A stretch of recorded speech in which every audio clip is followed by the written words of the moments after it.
I'm your host, Jason Tartick, and welcome to Trading Secrets. We talk all things money on this podcast, and we're teaching all the stuff we just weren't taught in the classroom. Nothing supports this show more than liking, commenting, and of course, subscribing. Welcome back to another episode of Trading Secrets. Today we are joined by best-selling author, chef, and digital creator Jake Cohen. Jake has become one of the most recognizable culinary voices of his generation, building an empire at the intersection of food, culture, and social media. Jake has used his creativity to turn recipes into a thriving brand. His cookbooks, Jewish, I Could Nosh, and his recent release, Dinner Party Animal, became instant bestsellers, earning praise for blending nostalgia with modern flavor and for celebrating heritage. Beyond food, Jake is a master of brand strategy. Through his Wake and Jake platform, he's launched partnerships with major brands, developed original media content, and positioned himself as a culinary entrepreneur, redefining what it means to build a kitchen brand in the digital age. Jake, we're going to get into all things: business behind the cookbooks, the economics of social media, what it takes to turn storytelling and authenticity into long-term success. We appreciate you being on Trading Secrets. We've been trying for a while now. I love it. We have people on our team that are massive fans of you. Amazing. So like anytime your name has come up, they're like, when is it happening? When is it happening? And I do have some, we usually get into business conversation here, but I got some fun questions from them at some point. Please, let's do it. All right. Well, I would say too, when I was going over all your stuff, I'd say you're kind of like living the dream here, right? Like you're hosting a TV show, you have cookbooks that are killing it, you're doing social media collaborations with some of the biggest celebrities out there, all with like your interests from day one. So many people have come on this podcast and they pivot or they change their direction. Yeah, of course. But you studied at the Culinary Institute of America, you worked in restaurants, and then you got to where you are today. Tell me about your career track and kind of like the financial maybe successes or burdens and what life was like before this all took off. Yeah, I mean, listen, I think that's like the number one thing that happens all the time is people assume it's like, oh, how'd you fall into this job? Because so often it is a pivot for many people who kind of find this world as a result of unhappiness in a traditional route. I never went a traditional route. I always knew this was always the plan. And I just really set myself up for success. I only applied to one college in high school, and that was the Culinary Institute of America. There was no backup. It was just, I'm going to do it, so I'm going to do it exactly how I should be, which is kind of full throttle, best education I could imagine. When it came time to like work in restaurants, I was like, okay, let's go to a 3 Michelin star restaurant. Let's get the best kind of skill set for a foundation. I never wanted to have that like chef's table experience of owning and running a crazy restaurant, but I knew that I needed to really master a craft. I'm still mastering a craft, but on that journey, I never kind of shied away from challenge. I remember growing up, like back when I was like young, I wanted to be a professional hockey player or like a professional poker player. That was my dream. When you were in like elementary, middle school, and I know you mentioned high school, but like even younger, did you know for sure you were going to be in the food business? No, I think a lot of it, and I think it ties in. This is like a through line throughout my life, my career, both personal, romantic, professional. Is this idea of really taking the time to undo a lot of the conditioning that our families, our society has on us in terms of what we're expected to do or what the actual options for careers or for lifestyles can be. And for myself, it really wasn't until high school where I had really leaned into cooking as a passion and as a hobby. And I finally gave myself permission to explore what that would look like, giving my like totality of education, profession into a passion versus going to medical school or following in the footsteps of really, I don't know. There's a big conversation around different immigrant cultures and how there are typically these shifts of, like when you look at like Jewish Americans, like when we first came, there was such an emphasis on academia and journalism and a lot of these professions, and then eventually it's shifted into doctor, banker, lawyer. Yep. And my grandfather always said he's like, I wanted to be an actor, I want to be a performer. His grandfather, who was Jewish, of course, was like, you are going to be a doctor, a banker, or a lawyer, and that was his only options. And I think for myself, I don't know. I think there is an element of being gay helps because you're already kind of breaking one mold of and it's not the norm, but like the the majority and the societal kind of world that you're kind of raised in to expect. And once you break one, then all of a sudden it's much easier to be like, all right, well, let's just really have fun with this. Let's shatter those walls down. Yeah. The first book I wrote, it's called The Restart Roadmap. It's all about breaking the blueprint, because I think that, especially with your career in all areas of life, but like society puts you down what this blueprint should be. Completely. And if you fall right into it, you could be trapped for an entirety. I was trapped for about 10 years into it. You're talking a little bit about kind of how you broke the mold in all areas of your life, personal life, professional life. How early in life did you kind of start breaking that mold? Like when I had my brother on, I mean, we talked about when he came out and it was like his senior year in high school. Yeah. And he came out because my mom just went up to him and was like, listen, walks like a duck, quacks like a duck, looks like a duck. Like, talk to me here. So he was kind of pushed in the corner. It sounds like you were always at the forefront of like just being a leader in what you knew you wanted, regardless of what other people wanted. Was that the case early on? Were you always very vocal, and were you always... Funny enough, I came to terms with wanting to go to culinary school before I came to terms with being gay. Oh, interesting. And I think one probably helped the other. Okay. When I really think about it, and it ties in so beautifully to like building a brand, which is authenticity is the number one thing for not only success, but for sustainability.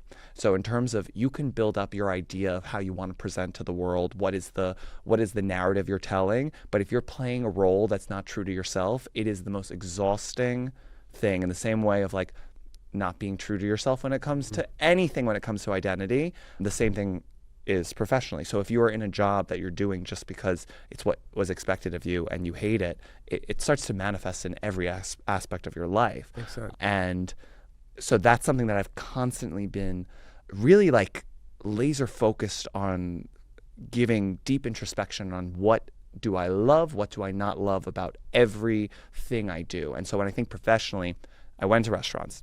First one was Danielle, this 3 Michelin star restaurant uptown, which was incredible. Was this your first job out of Culinary Institute? This was like in between your first and your second year. You have to take about 9 months off and just go work. Okay. I think it's less, but the way it worked is overlapped with like summer vacation. So I ended up extending and taking like a nice chunk of time. Is that okay? So like, let's talk about the banking world for a second. Yeah. Like when you go to like UPenn or you go to Ivy League, like it's very easy to end up at like a Goldman Sachs, right? When you're at Culinary Institute of America, is it relatively easy to end up at a Michelin 3? Because that's like, it seems like that's next to impossible for most people. No, it's very common because you're at the real bottom bottom of the barrel when it comes to like what you're doing, and the knowledge that you pick up is incredible. It's so funny because the pay is so bad. We're kind of gone from the days of well, I'll get to that in a second, but I'm like, you're making minimum wage, but I'm working like insane hours. Yeah, so like time and a half. It's like I was pulling in money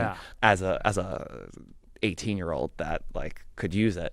That being said, when I left my last year of college, I had a pretty light workload. Okay. And so I started working part-time at ABC Kitchen here in Manhattan. Oh, yeah. And I've been there with my brother, actually.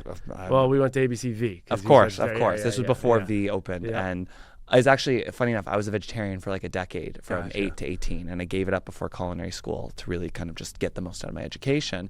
And so I started working at ABC Kitchen kind of with the mentality of I knew V was in the pipeline of coming, and I was like, great, I'm going to work for one of the coolest restaurant groups in the city that's about to open one of the coolest vegetarian spots in the city. Yeah. And so this is where I'm going to set myself up. And so I wasn't even a vegetarian at the time. It was such a crucial part to, I don't know, so much of my childhood. And I was working in the restaurant, and I pretty much just had the realization of like, this was never my dream. And the second you do that kind of exercise and recognize it, it's like, okay, amazing. So what next? And it's always been what next for me. And in this case, I knew the sphere that I'm in right now was always the plan. It was always the end goal. I just didn't know how I was going to get there.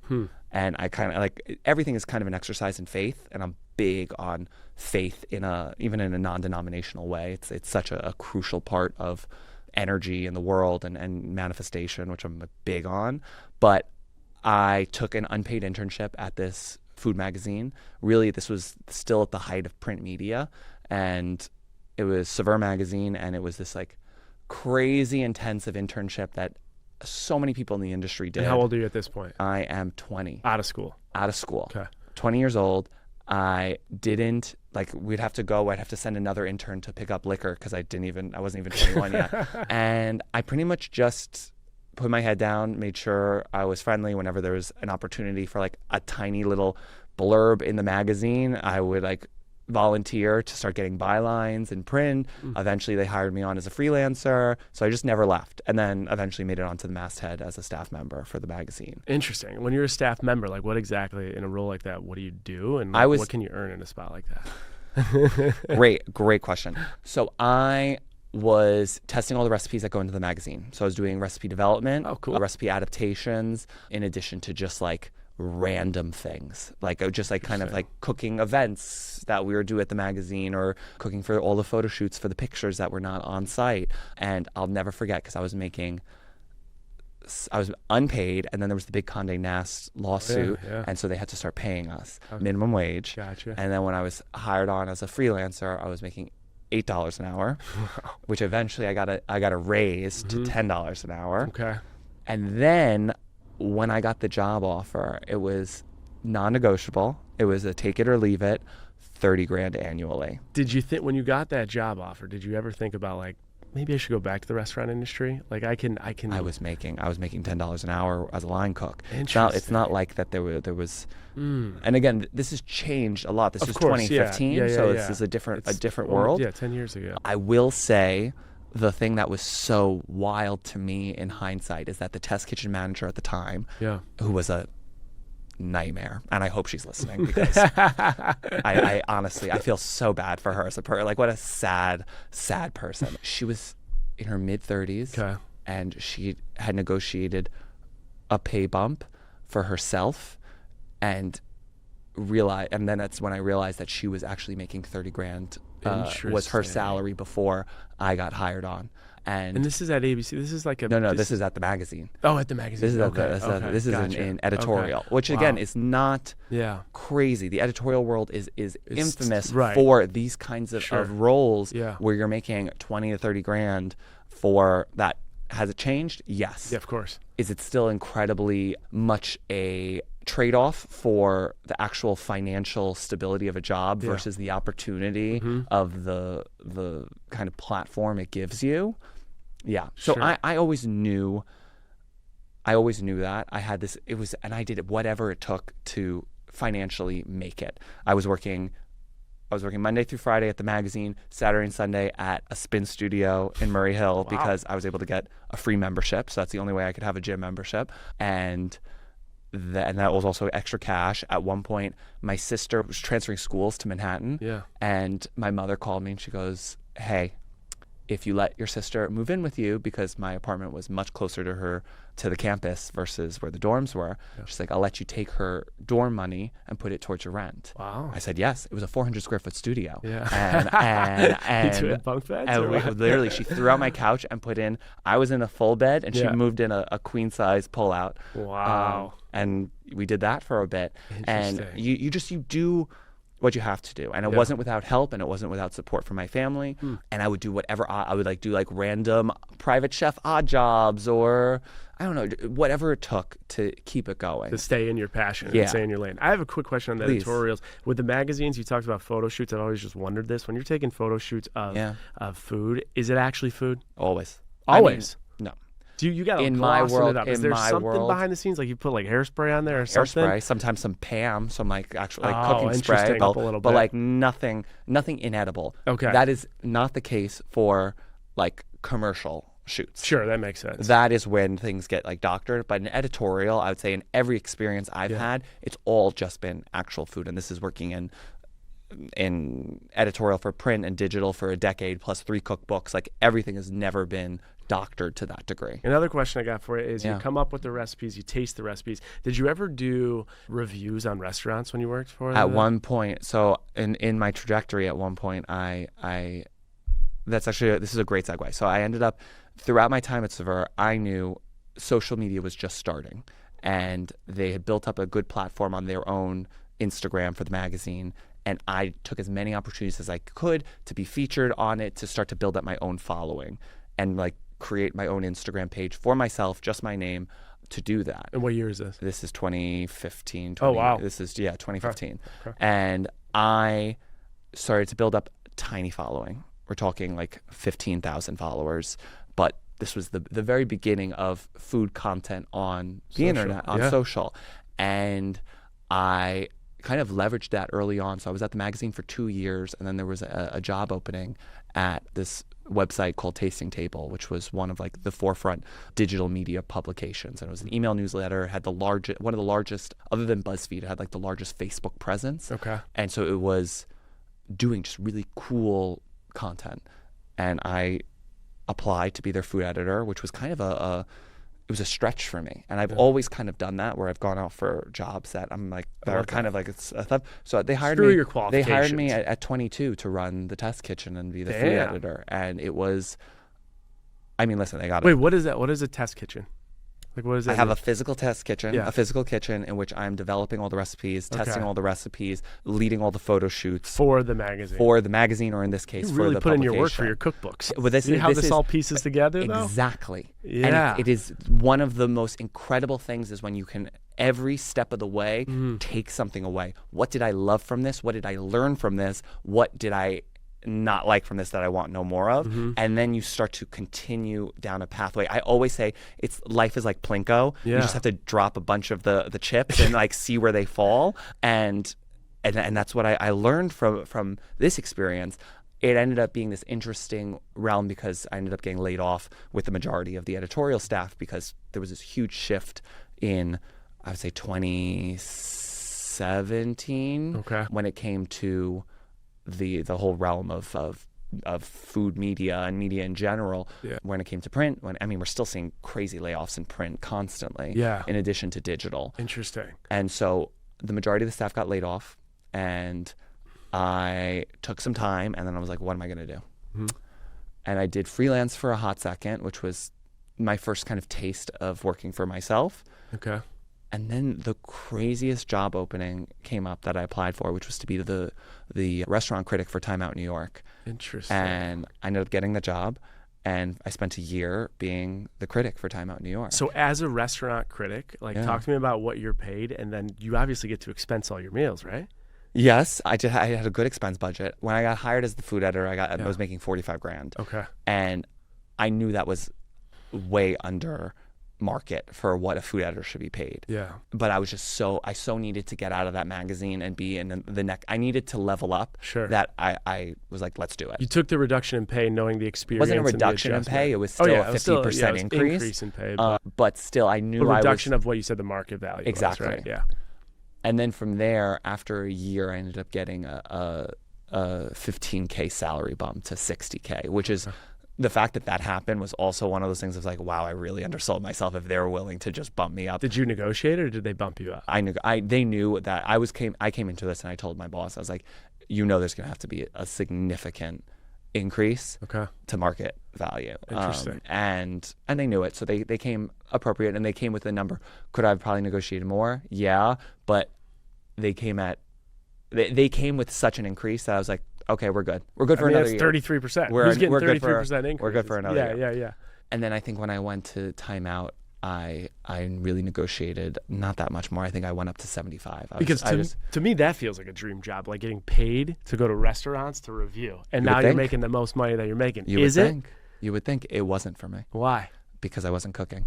And it was a great exercise in seeing, like, okay, the workload was more than it was it was easy. It was easy. I mean, what's your workload as a restaurant critic? I mean, again, I was running the whole section of the magazine, so I had an assistant editor or an associate editor underneath me, and we are both doing like the main reviews, the bar reviews, the different little pieces of the magazine, in addition to all the digital stuff. So like all the roundups of best whatever in Manhattan, in Queens, and whatever, which again is a lot to be doing for even two people. So a lot of it's delegated to experts in like freelancers that really kind of can focus on that.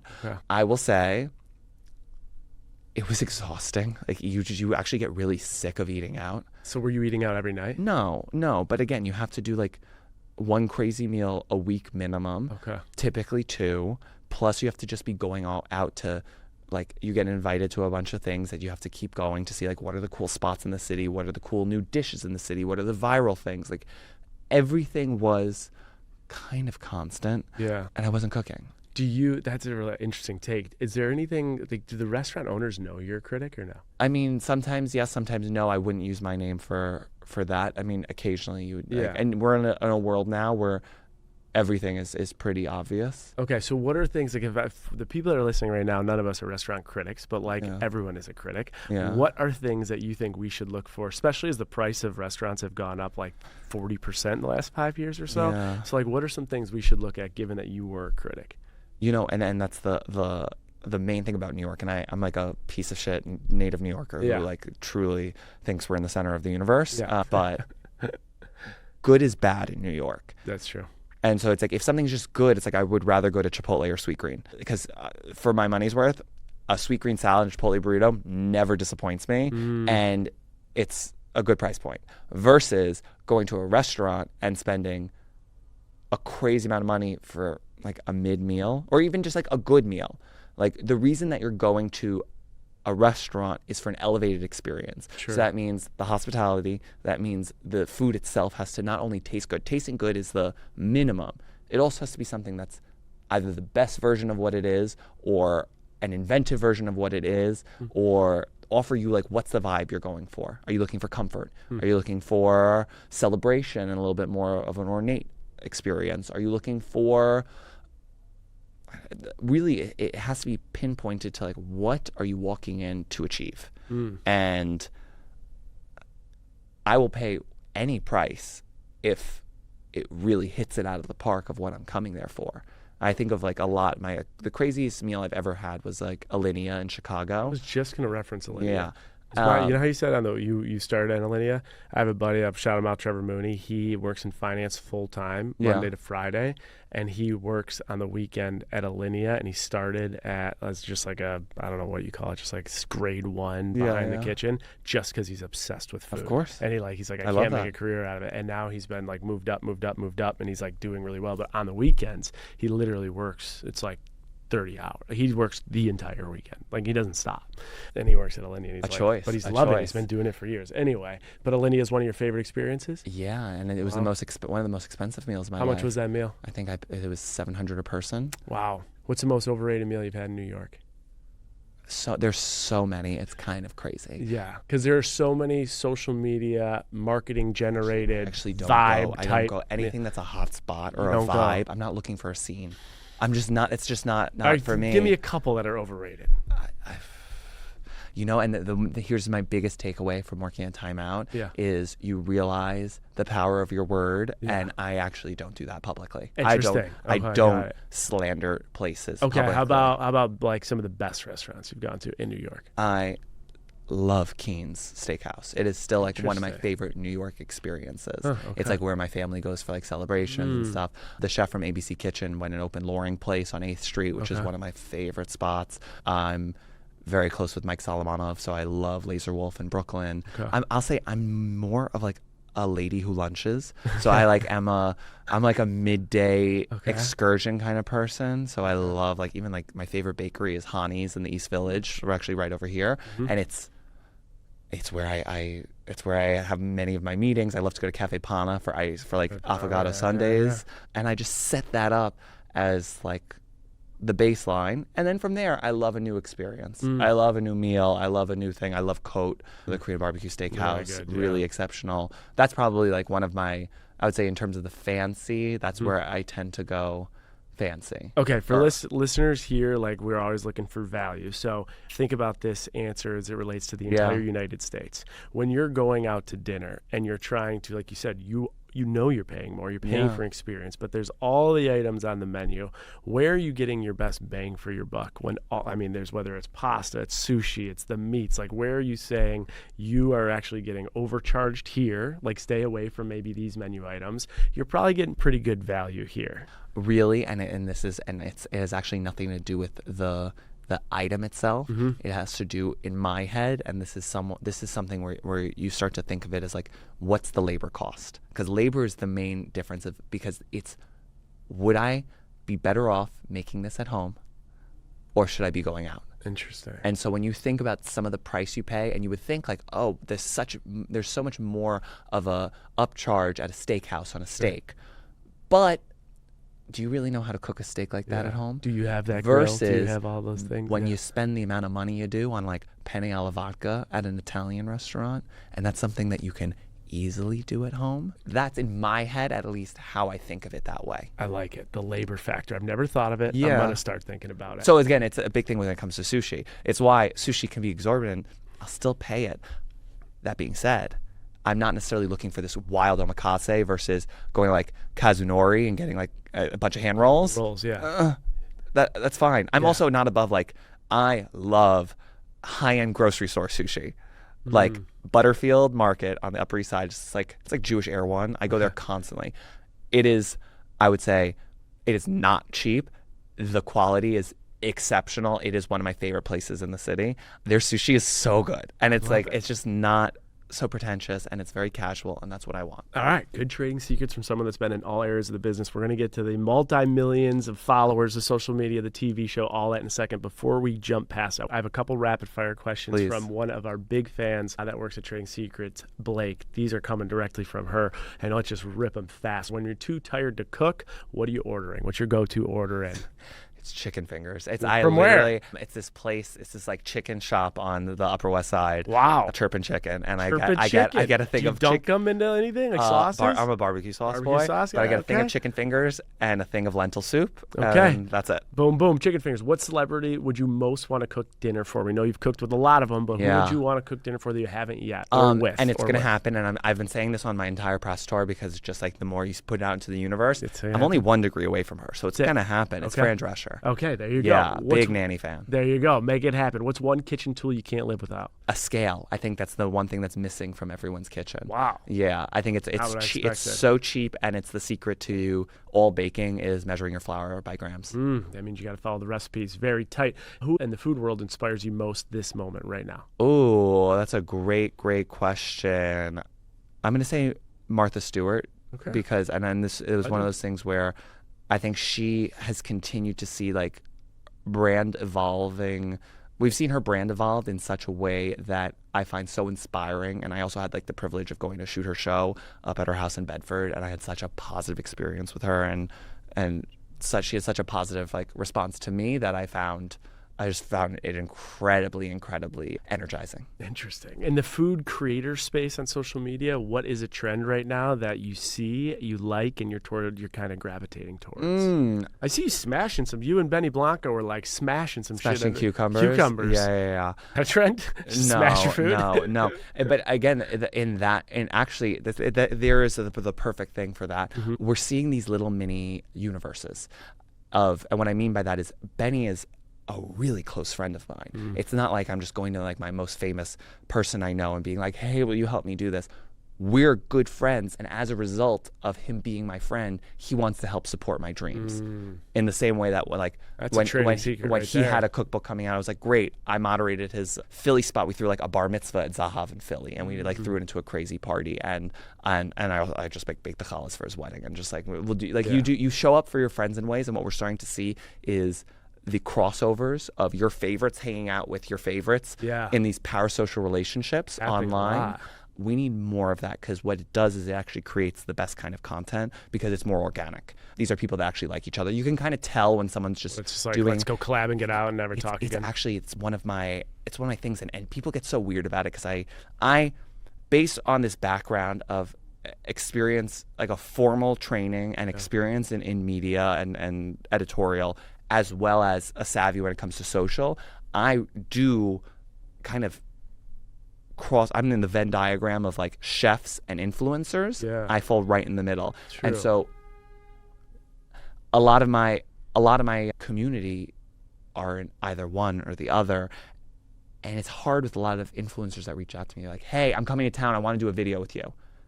And my response is, I don't know you. We can get coffee. I would love to meet you. Sure. But I actually don't make videos with people I don't know. Interesting. And that's rare. It's very rare in this space, something but that's it makes sense. super important for me keeping my sanity and also for me keeping a positive relationship, making content. I hate the internet. I hate social media. I always say the second I win Mega Millions, you're out. I'm out. I actually say the same thing. 100%. Why would we be Instant doing delete. this? Everyone Gone. who's watching this, we don't know you. You're strangers. Like that's the whole point. It is you're letting people in on your journey, and you also still have to keep it real of like, who are you? What's your actual value? Who's your actual community?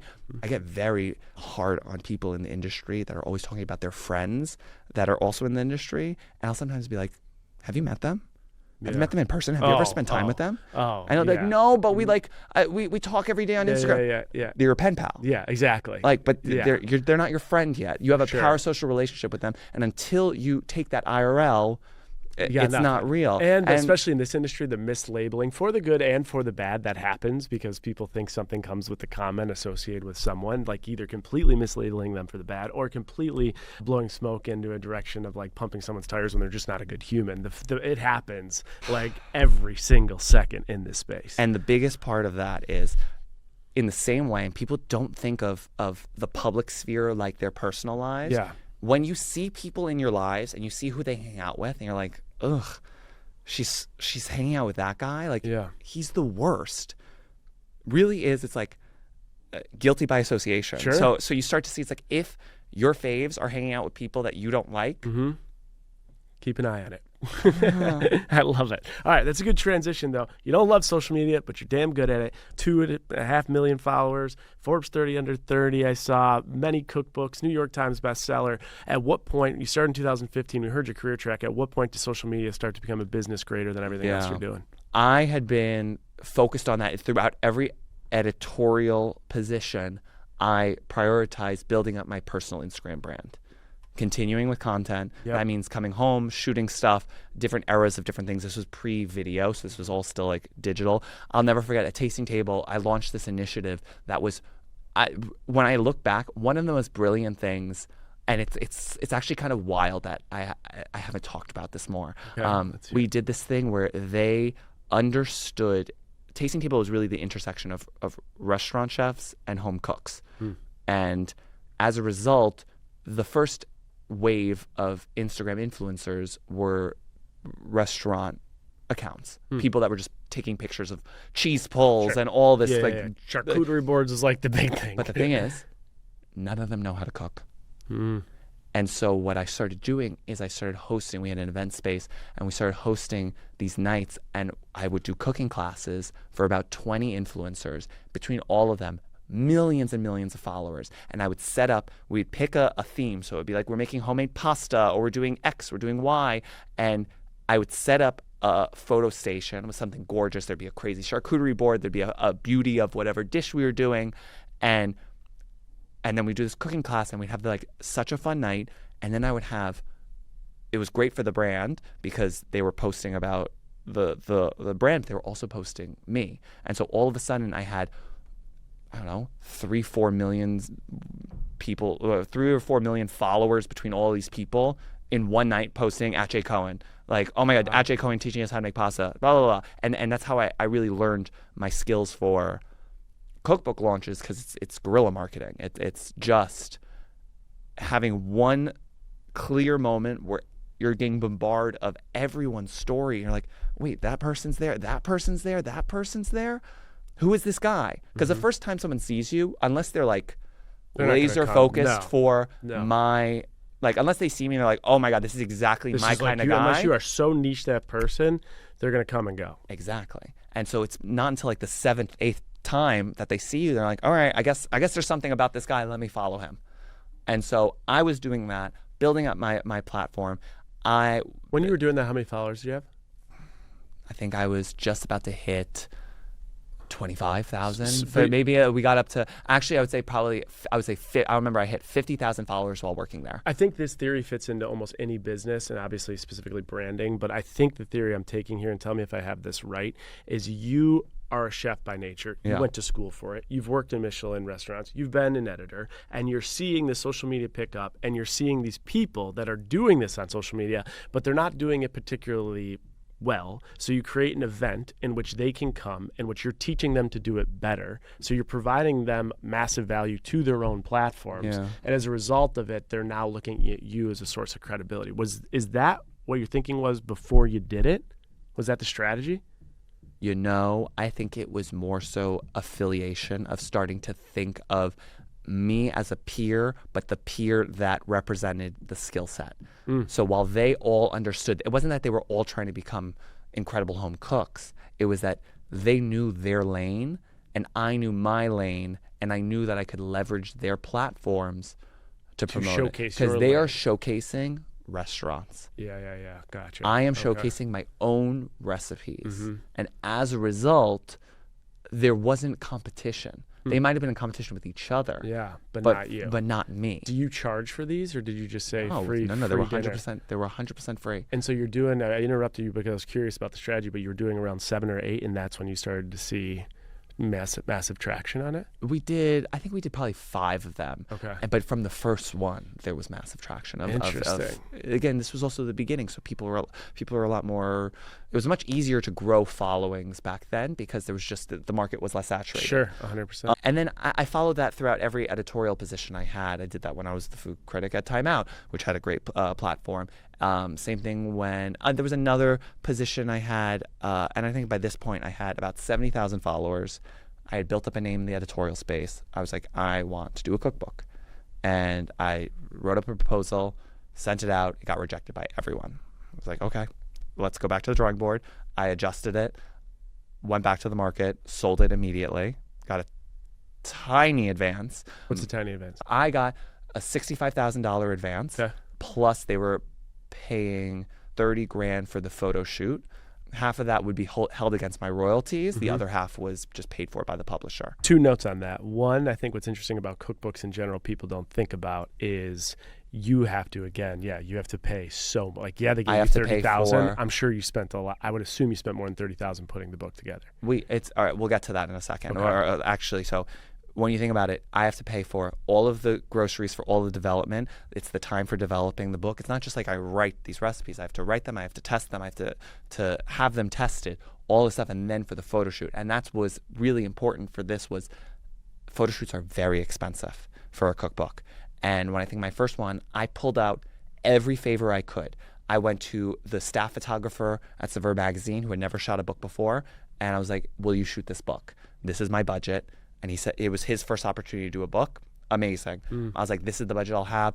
Everyone knew me in the industry, so building up that name was important because they wanted to be tied to a project with me. They knew what the budget was, and they worked with it. I used a test kitchen space from a brand that I was working with, so I didn't have to pay for the studio. I think I called in favors from every restaurant I know. It's like Bread's Bakery, all this stuff. They were catering the lunches, so I didn't have to pay for lunches any day. So I did whatever I could to keep costs down.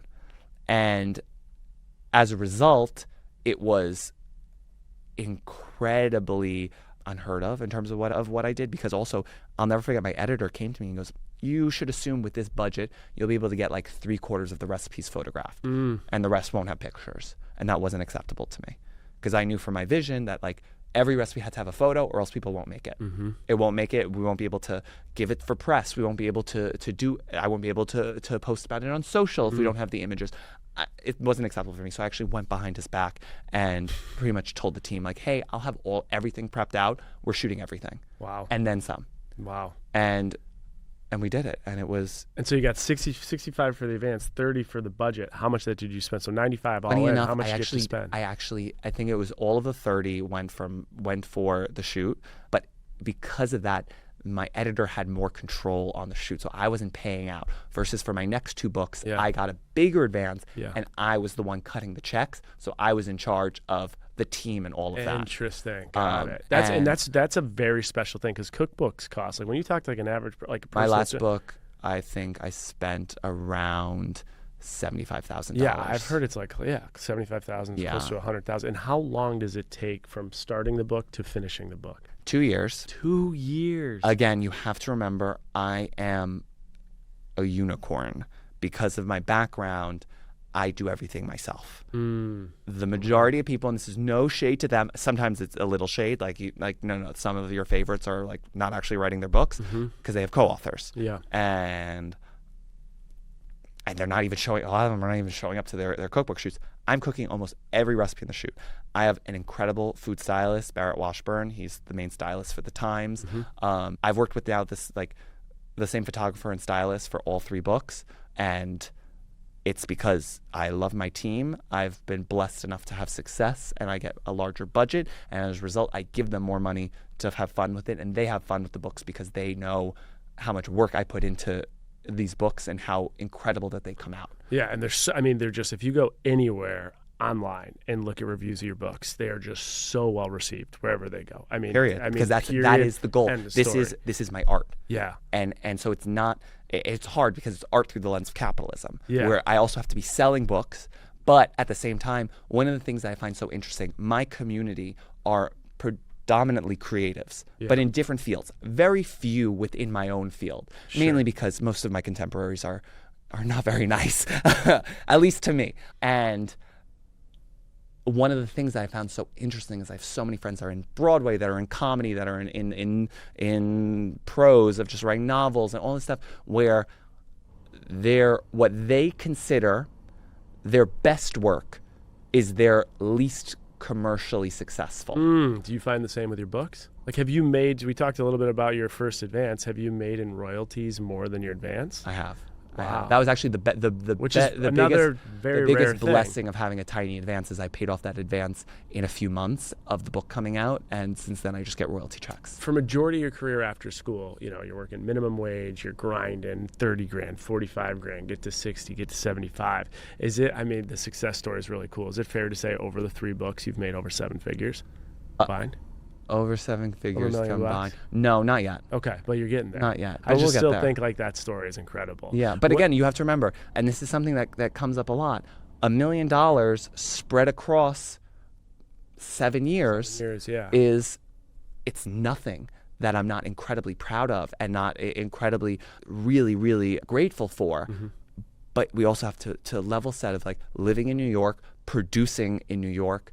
It's not cheap, so it's not like the profit margins or if you have PR behind it, whatever else is coming. And I'll say that this is like one of my more controversial things. I'll say just to kind of tie the bow on professionally. Really, right before my first book came out, I actually had a job offer, and I left my last company for this offer, and it was in the height of the pandemic, and it was myself and all of these other incredibly popular and public food personalities, cookbook authors, TikTokers, and it was this guy whose background was in gaming, and he was going to launch kind of like a culinary hype house. And I signed on for it, and by the time we all signed on to it, to the time that we got our contracts, the internet was exploding in such a way in which our followers were just jumping through the roof. They wanted exclusivity. They couldn't afford us anymore, and it fell apart. When you say exclusivity, they would have been able to manage any type of deal that brand came your partnership, way? correct? Anything. Gotcha. And this was at the height of when brand partnerships were just. Yeah. It was just the Wild West. Has brand partnerships then been the largest source of revenue for you since pivoting into digital? I would say at first, yes. As I've built up my brand and like book advances, all that stuff, I'd say it's probably equal. Interesting. Which is important because it's actually, when you think about the cost of producing the book, I need to have that. Yeah, I need to have that stream of income in order to support the overarching thing, which goes into tying it back to the restaurant, of the fine dining restaurant to the fast casual. Yeah. To me, my books are my 3 Michelin star restaurant. Yeah. My social content is my Shake Shack. Makes sense. It's And your cash flow. and I need both. I can't just be making TikTok videos, or else you just call me an influencer, which which is the number. I had this guy. I was, oh my God. And again, this is no shade, but he was like some no-name guy who was trying to talk down to me. He's like, I won't be talked. He's like, I'm not gonna be listening to some influencer. And I said, first off, that's New York Times bestselling author to you. Second, just because I have some social clout does not define me. Yeah. And you see it all the time, and you see all these actors and everyone who's like then getting into the food space starts doing these cooking videos. You don't all of a sudden start calling them influencers. Correct, yeah. But it's just a weird world of where our headspace goes. Yeah, I mean, it's interesting because there's an identity crisis right now online. Yeah. And people that are true, like their only source of income is influencing. Which is a big mistake. Which is a big mistake, right? Because, I mean, that would be a whole podcast. But they are having this, and let's just say they're making, I know a lot of influencers making millions of dollars annually, like crushing it. And that's their only job. But they're having this identity crisis because they want more. And at the same time, there's a lot of people that have more. They have all the credentials, all the credibility. Some of them, even like A-list celebrities now, are actually trying to do cross collaborations with high class A, let's call it, influencers, because they're trying to get more of the community and following. And it seems like from Hollywood to social media to like everywhere in between, there's this like massive identity crisis with like what's happening online and what are you. I can distill that down where it's like the celebrities have typically much smarter teams behind them, resources, and they understand that there are physical products that they're selling and pushing, and they're leveraging these influencers that get eyeballs, but actually haven't figured out how to convert that into money, other than being a living, breathing billboard. Correct. And some have done an incredible job crossing over, but I'll say from my own experience as someone who's many friends that then I kind of help talk through in the cookbook space of these are influencers, TikTokers, they get their first book deal. Some of them take advances that are larger than I've ever taken. And I remember this one guy, I told him, I was like, he was about to take a $500,000 advance. And I was like, you do understand, you got to sell books. If you don't sell enough books, you're not going to get another book deal because they bet on you and it was a bad bet. That's true. And there's really only so many publishers, so they all talk. They'll know the numbers. No, everyone knows the numbers are public. They're public. And so I was like, you take an advance that allows you to, again, I'm not saying don't take anything, take enough that you can, that is your salary and pays for the production of the book. Yeah. And then pay it off, have the book be so successful and get royalty checks. It's better for us to be getting royalty checks than still looking to pay off. You can't find out how many units are sold on books publicly, though. Yes, within the industry. Within the industry. Yeah, okay. If you have an agent, you know. Yeah. So it's like all these people have access to it. So for me, the hardest part is when I see these people that have so much more social clout than myself, millions more followers, engagement through the roof. They're getting, each one of their videos is getting, makes me look like a nobody, look like my mother on Instagram. And yet they're selling a fraction of the books that I sell. Interesting. Because it's a different relationship with their audience. Yeah, for sure. And in my opinion, there's a lot of people, a lot of followers. It doesn't mean they actually have direct influence. Like, an influence comes a lot with credibility, right? 100%. Which is what you have, which is why you can move units the way you have. Let's quickly talk about your TV show. Jake Makes It Easy. It's on Hulu, right? Your second season. It's out right now. Tell us a little bit, how did a TV show, like, we've heard everything to this point. How's a TV show find you, and what does that negotiation look like? It's a perfect tie-in to everything else. So it's like I'll never forget kind of the day. There was one specific moment. People always know, like, when did you know things were taking off? Because I don't know. It's like, and this is gonna sound like really pathetic, not pathetic, but like shitty, but like, I've always known I'm a star. Like you have to know you're starting to be a star. Some people think they're a star and they aren't. Yeah. And I just you're just like I am. I am. And part of your manifestation. And my first book is coming out during the pandemic. I was asked to do a pre-record for the Rachel Ray Show, in which I just like filmed myself on an iPhone making a recipe from the book. And this was the launch day, and it was airing on Rachel. And so I'd sent the video, and that's all. And so I'm watching the show live, and I'm seeing her set up the segment. And she pulls out my book, and she pretty much says that this is like one of the best books she's seen of recent, and kind of just like hypes me up in a way of like how obsessed she is with me. And this was one of the 3 women that I feel like raised me. Like, I was so obsessed with the Food Network as a kid, and to see someone whose trajectory so represents what I want for myself giving me this kind of praise. I'm not a very emotional person, but I started hysterically crying. And that was the same week that I was 27 years old when I hit the Times list for the first time, and it was It was a lot. It was a lot because it was also all happening in private, because it's not like I just think of my book launch 2 days ago was at the Stryker Center with 750 people. And the first two books, the first book was completely virtual.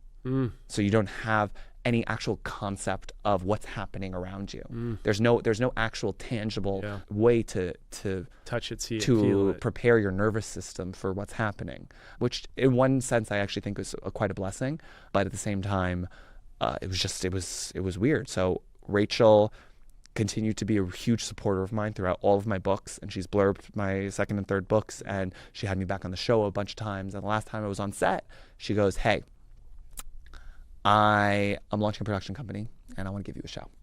I was like, "Okay." I was like, Fine, we'll see. It's like, but again, I've talked to a million production companies. You talk to anyone in the industry, for every greenlit thing, There's 10,000 that disappear. Yeah.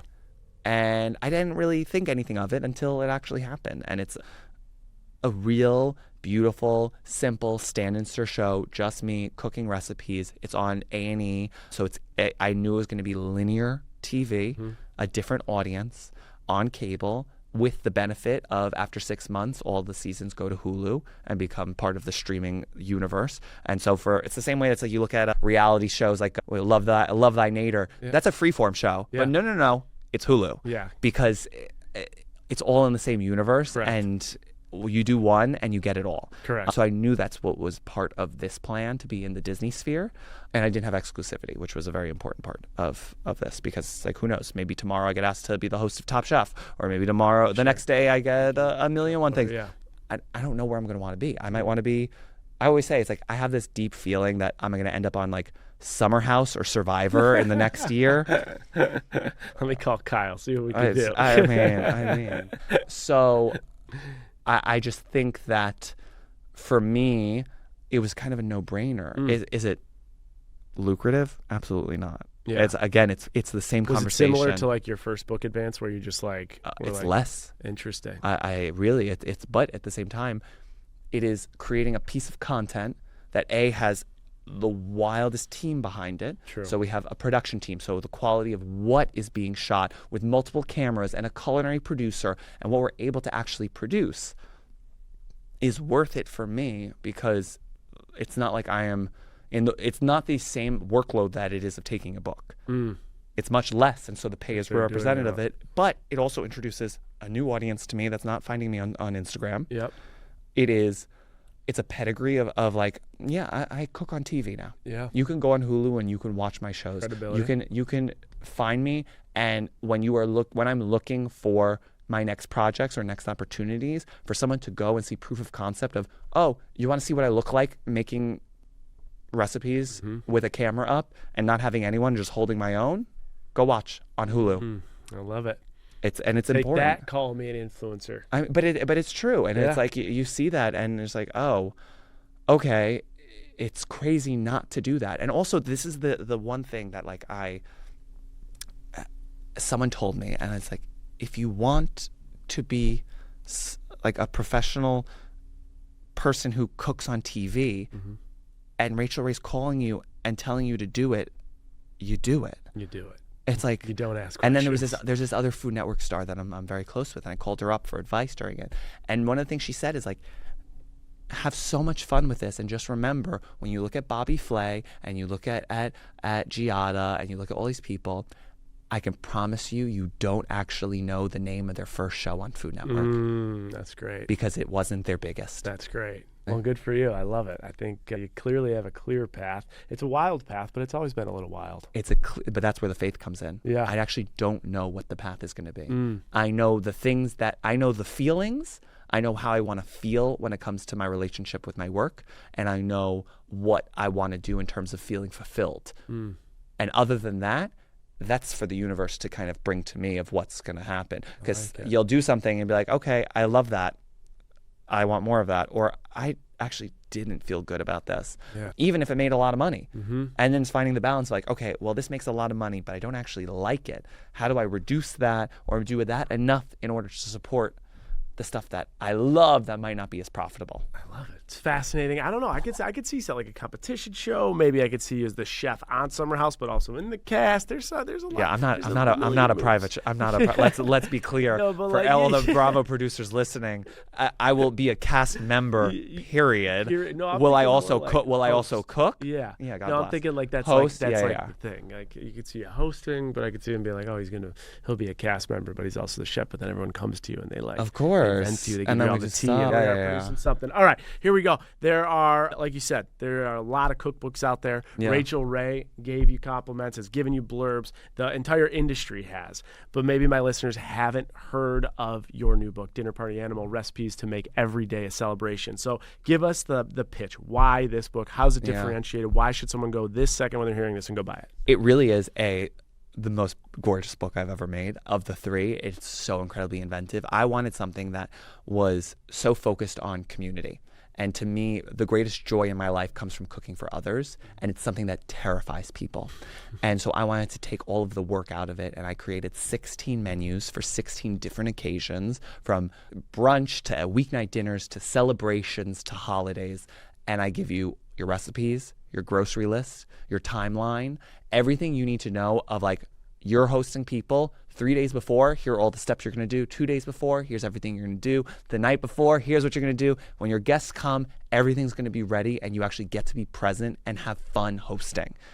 And past that, there are 100 incredible recipes that even if you didn't throw a dinner party and just made a random recipe, your cooking is going to get better. I love it. That was a hell of a pitch. I'm ready to buy it right now. It also reminds me, my business sense goes to Martha Stewart, someone he looks up to. I think that one of her beginning plays was, I'm going to have the strategy of giving people the best recipe so when they cooked for their loved ones and their loved ones love it, I'm building power and credibility with them to come back. And I think when you're putting a book together like this, where you're literally spelling out, just go to the grocery store, buy this, do this, and then their loved ones, they see that reaction, they're going to be coming back. It's really crazy because it's one of the few industries, not few, I'd say actually it's more normal than not. We talk about marketing and using social media. Word of mouth is the most powerful thing still in my industry. Someone is going to make a recipe and tell their friends who cook how much they love this book. And that is the number one pusher of cookbook sales, is that. It is not, I've done every show, every daytime talk show, all of the stuff. I've done it all. Nothing pushes like word of mouth. So true. We got to wrap with your trading secret. Jake, what can you leave us with? It's specific to you. Cannot learn it from a professor, TikTok tutorial, or any of those influencers out there. We can just learn from your experience that you just shared with us. What can you leave us with? Yeah. So my biggest thing that I do in life is focus on what does my subconscious actually want. And the way that you find that is, there are so many different rituals, but ritual is the key about that. It's journaling, it's meditation, it's manifestation through positive intentional thinking, it's psychedelic work, which is something I'm incredibly passionate about, all to help find, does this actually serve me, or is this what I have been programmed to think that I want? And when you do that, everything becomes easy, because you're able to approach every business, every opportunity authentically. And it really is the secret to success, because it doesn't matter what you do as long as you're doing it as your truest self. It's my biggest advice when someone's saying, how do I gain followers on Instagram? You be yourself. And you either find an audience that resonates with that, or people don't resonate. That's out of your control, and that's none of your business whether people like you or not. Right. That's wild, because it's the trading secret we're wrapping with, touched on the trading secret that we started with. And I think the trading secret that I took from you was everything you just said, but I also think the ability to execute. I think a lot of people can feel it in their gut. They can see it in their eyes. They can understand they're in the wrong place. They can be like, I'm going to be authentic. I'm going to be vulnerable. But the problem is they sit in that place for too long. Some sit in there for a lifetime. And I think the thing that I've observed from your career is like the speed at which you see it, you hear it, you feel it, your gut tells you, and you just go. Like that, I think that is like there's a lot of obviously that is my things superpower. you have, but your superpower is to like see the vision. And even when you're like, what do you mean you're going to leave? You just got here. How are you going to not take that role? Or how are you going to not go to the culinary house? Like you see it, you instantly, you act. And I think so many people will spend their entire life overthinking and not acting and executing. So you are a testament to just fucking do it. That's just do Just it. do And we it. had in this room, literally, we had an FBI hostage negotiator talk about like the bits of. He talked about like bits and energy, like Energy. Everything is energy. But he talked about Everything like is how your brain energy. can compute something logically, and the speed and the energy at which your gut can compute something compared to your brain. This is an FBI hostage negotiator. I remember numbers. I don't remember terminology. Was 500,000 to 1. Your gut can compute it at 500,000 to 1 range compared to your actual logic and brain, and that's how. Or the last thing I'll say. Yeah. So when you think about this, because I do a lot of woo-woo stuff, Yeah. I did the Hoffman process, which I swear by. That's wild. And really, when you think of the neuroscience behind that and so much of this work, it is your whole life is you've created these incredibly reinforced neural pathways of how you respond and how you think about the world around you. Mm-hmm. And your subconscious can be telling you very clearly that this is wrong. It's the wrong way that you should act to this external stimuli. It's the wrong way you should be approaching an opportunity, all of this stuff. But you don't necessarily have the neural synapses strong enough to create a new response to go for it. And so understanding that you are just a product of your childhood, your parents, the world around you, and the nurture element, you are now in control of creating a new life for yourself, and it's not easy. Nothing comes easily. And even for me, it's like I think I sounded pretty fucking confident on this, and I think I am pretty confident. That being said, that comes with intense ritual, intense check-ins with myself to make sure that I am doing things that are authentically like what I want deep down versus what I just think I'm programmed to go towards. Fascinating. Think it, see it, act on it, and just keep putting in that work.